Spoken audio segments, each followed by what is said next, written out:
What's brackin', guys? Welcome to episode 10 of season 2 of my Granada career mode. We'll get into this episode by taking a look at Roberto. You can see the veteran is running out of his contract, and of course, Iturra and Ricky are guys that we are not going to bring back. Unfortunately, I have to kind of decide on that. So we're going to offer him another year. He just keeps on growing. 79 overall keeper. That's just tremendous. You see, we're going to get a lot of offers for Cordoba in this episode as well. I mean, just everyone wants him, it seems like. Of course, last season we got tons of offers as well.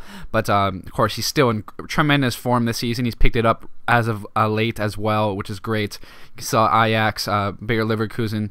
We'll see who, I believe a few other teams came in from as well. And Rayo Vallecano is actually going to come in for Ruben Rochina. I really like him, but unfortunately he's not fitting into our plans right now because Pity is still doing well. We have Bonanote, we have Abogué. We have so much depth that actually has a little bit more room to grow as well, in my opinion. We'll see Darwin Machis, the young Venezuelan striker. He's going to go out on loan. I don't think he's really ever going to fit into our plans, so we might try to sell him off eventually. It's just kind of hard. We'll have to see if we can, get him some games in next season, the friendlies before the next season, try to sell him off. And again, this is the last offer that I'm going to show for him. It was basically the one that said just going to reject all offers right there. The last one was for Werder Bremen. Decent side, but it wasn't enough either way. And there's no way we're going to let him go. It's a huge fixture, round of 16 against Barcelona. It's the home fixture for us, the home leg. Definitely, don't want to give up any goals. Just kind of the plan is to stay stout defensively. We're going to play with a 4-2-3-1 actually to kind of reinforce that.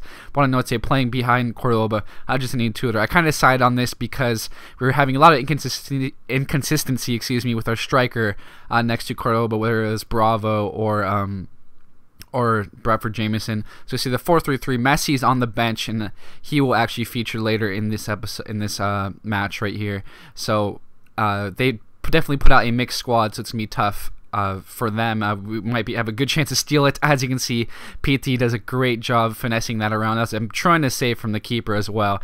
And again, Iturra, they played really off us defensively, just kind of forced the long shots, played pretty compact, and you can see we had some good goes at it.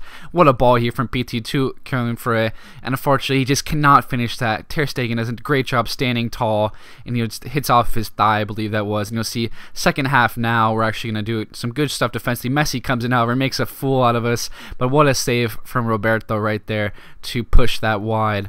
And Delafeu is going to play the ball over the top again to Messi. You can see he just huge impact as soon as he came off, and I expect him to start in the next leg, so it's going to be really tough, going away against Barcelona and having to try to either grab a goal, just some sort of result that will get us through.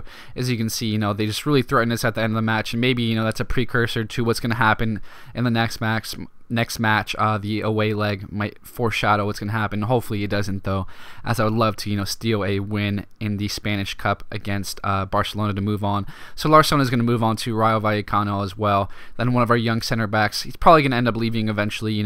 He's 57 overall, he's 22, he doesn't have much room to grow, so maybe he shows well for that squad. That was Luton Town, and maybe he'll be able to move on. So we're gonna actually look for some cover right here at the wing positions out wide. So we're gonna look at Alexi Bossetti. He was actually assigned by Barcelona right now, and I know a little bit about him. He's a decent player, so I decided I'm just going to go for it. We do need some cover, but I would love some suggestions in the comment sections, some guys I should go after, if I should even go after anyone, to kind of strengthen the squad. Main area I'm looking at is probably the wings. That's probably the right wing. PT is very good, but he's on the older side, doesn't have as much pace, doesn't add as much to the game as maybe someone else can.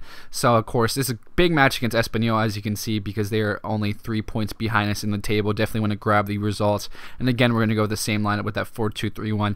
Worked well for us against Barcelona. I think goes a little bit more just a little bit more stable defensively. As you can see, Espanyol really gave us some problems in the past. I remember Caicedo, Stuani, then another guy, Garcia, who was actually just shown on the bench right there, gave us tons of problems before. So they actually had the first chance of the match. Very low shot.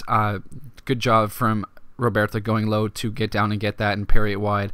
We'll see a good ball played here through Frey. Beautiful play. He's going to cut back in. He's going to finesse it, but it's going to go on the wrong side of the post right there. So that's some great stuff. But we are showing, some great ability to get down the wings right now. And as you can see, Fouquier put a ball in. Ball's going to fall to E2. He's going to take another low shot, and unfortunately just going to go wide again. So we're getting some good chances. Pretty even matchup so far, but you'll see again Frey does a nice job. I was kind of pissed off because no advantage for that. That definitely looks like advantage. He was going to storm down the wing. Probably would have created a chance, but Frey is going to take this one, and PT with the finish. That is exactly why, I kind of foreshadowed before. He just scored a wonderful goal for us. He always comes up big, when we're kind of lacking, when we need that goal, because recently we haven't been playing that well, to be completely honest. But PT just did a great job getting in the right spots. What a finish from him. And it kind of begs the question, do you think I should upgrade over PT or not? Leave some suggestions in the comments section below. Some guys I should go after. Guys that are basically 4 million euros is probably the range, so nobody too expensive. You see, unfortunately, Espanyol would come back and score right there. It was a good play overall. Really did a bad job playing Caicedo onside right there. Caicedo, I heard like 50 different pronunciations of his name before, but you'll see just...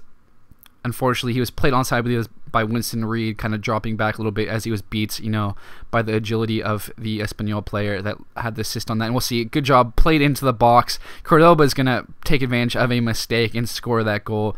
So he came right back, just kind of played a ball in, a little hopeful ball, and it came out to work out wonderfully for us as Cordoba is going to pick up his 11th goal of the season. Again, double-digit scoring already, and we're only, I believe this is the 19th match of the season or the 20th, and, it's just amazing from him so far. Roberto does a great job going down low for that one again. Seen a lot of lower shots in this episode. It's kind of nice to see that kind of variety once in a while, because it seems like it's usually everything's kind of blasted, it seems like.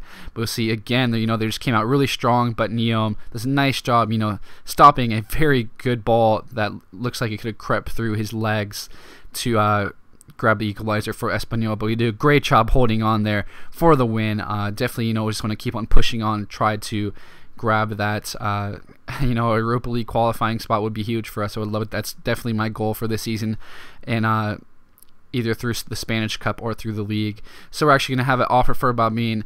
Of course, we have a lot of depth at center back, and I think we can go off with him. And so we're actually going to accept the offer for Bossetti, the loan, bring him in. So he'll give us some nice depth. I think he's going to do fairly well for us. He's probably not going to play all that much. He's just kind of there for depth.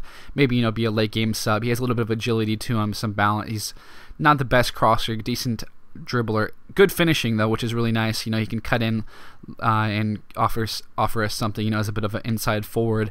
So you'll see, taking a look at the table, we're doing pretty well. Of course, 8th, we're level on points with Valencia, but of course goal differential has let us down as we've had some big losses. So would love to be able to make up for that, as well as just catch up in points. So with that, guys, I'll be rounding out this episode now, and I'll catch you guys later.